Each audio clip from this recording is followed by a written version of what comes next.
everyone, LBE Hackney here, and welcome back to my YouTube channel, where I like to speak to everyone in the book world, whether they be authors, illustrators, podcasters, or industry professionals. But today's interview is going to be quite a relaxed one. I've got my candle ready because today's guest is an audiologist who's got a book out called Counting to Calm. Prasha Sooful, please join me today. Thank you. Thank you so much for this opportunity. It's lovely to talk with you today. I'm usually a very high energy interviewer, but today I'm going to match your Counting to Calm vibe. Why don't you tell me all about this beautiful new book? Thank you so much. So Counting to Calm, it's a board book. So it's part of a series of books that my publisher, Soaring Kite Books, are releasing. And it's a series called My First. So it was released with another book called My First Body Positivity book. And my book goes along and it's my first self-regulation book. So it's just a simple sort of rhyming story with 10 steps on how kids can self-regulate themselves.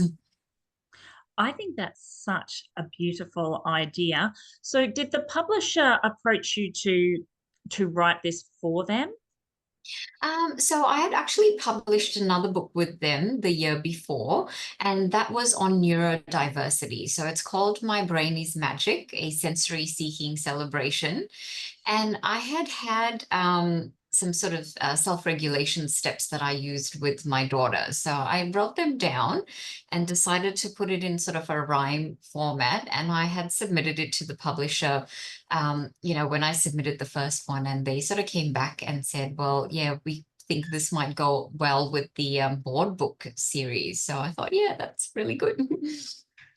Wow, you must be so proud of that, and also just so happy to be able to share that sort of message because it is really important. How did you go writing in rhyme though? That was tricky. I'm mostly a prose writer, so writing in rhyme was a bit tricky, but we had a lovely editor that worked on the book as well, who helped me tighten up some of the rhyme, because I do struggle with getting the rhythm and the meter right. And I wanted to have numbers in the book as well because it's called Counting to Calm. So it went from 1 to 10. So we had to try and, fit the rhymes in with the numbers as well. So that was challenging. Yeah, no, I couldn't imagine, especially when you don't want to compromise the message, Absolutely. because the message is very important.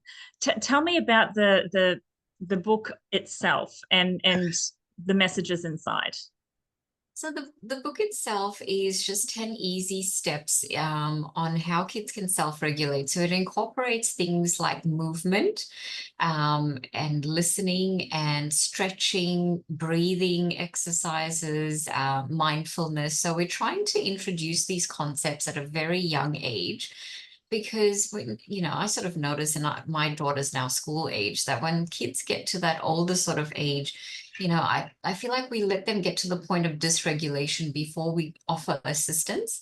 But if we can start at a younger age and start teaching these concepts of how they can regulate, their bodies and emotions, for them to be calmer and to refocus their energies, and they can learn these skills and go into, as they grow up and go into school, they can do this themselves. Yeah, no, that's such an amazing topic to cover. Now, you're an audiologist Yes. by day. So with that, do you feel that helps you write because you're working with children? Do you feel that your profession also helps you write? It does. Yeah, I do feel like having a little bit of a health background and some of that knowledge does help me, especially with these books. But I do have other books in, other sort of genres and topics that have nothing to do with audiology. And I think, yeah, having the health background definitely helped, but also just as a parent and having that perspective of having someone with sensory seeking issues and self-regulation and trying to help as a parent, I think also helps. Yeah. Do you make up stories with your children? Oh, absolutely, all the time. No, I think they're the best ones.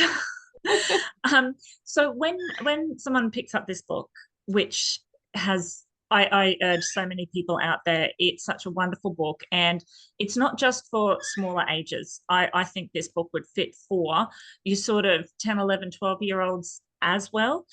So anyone picking up this book, is there a way that they should read it with their child? Yeah, I don't think it's meant to be sort of just read sort of sitting down on a couch together. I think it's one of those books where there's lots of action steps that you could do together. So I sort of envisage it, parents, but also in schools, in the classroom, if a teacher's picking up the book, reading it aloud and doing the steps together with the kids. So, doing the breathing, doing the stretching, arms out, doing the jumping up and down, listening to sound. So it's quite an action-packed book. And when I think of, parents and kids reading it together, I see them doing the steps. And that was one of the reasons I wanted to put the steps in, is I noticed that kids are really great mimics. So if they notice, and if they're in that state of, dysregulation, and if a grown-up starts doing something, they immediately stop and they're like, oh, what are you doing? And so they start following those steps. And so I think that's another way you could introduce the book is, if your child's having a little bit of a tantrum, or, is in a bad mood, you could start doing the steps just on your own and see if the child gets involved and if they're interested and if they want to start doing what you're doing as well.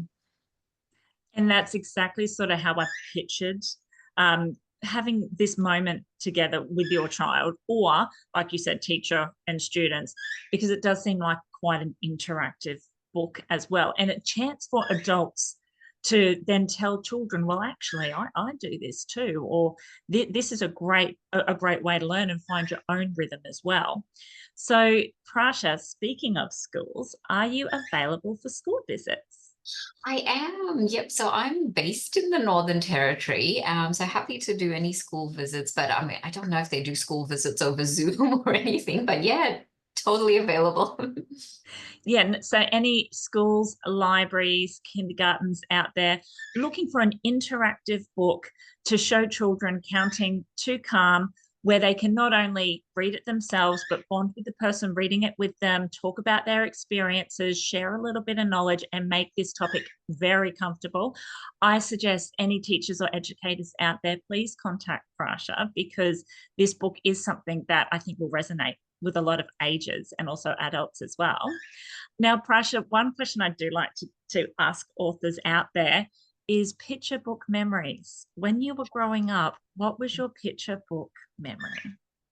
Right. I had lots of picture books, and I love books, and hence I love reading, love libraries. I think if I wasn't an audiologist, I'd probably be a librarian. I remember the Tim and Topsy books, and so this is back in the 80s. So they were my favorites. But I think one picture book that really stood out for me was the one that I received when I was in preschool. And it was sort of an Indian version of the gingerbread man, except it was an Indian lady who made a roti, and it rolled away from her and she just chased it and tried to get it. And that was one of my favorites. Yeah. Because it's sort of my dream for every author out there. How cool would it be if your book was someone's picture book memory, Oh, which I I just love think that. would be amazing. Yes. Yeah, and of course your book would be quite memorable as well. Now, have you got any further books in the pipeline?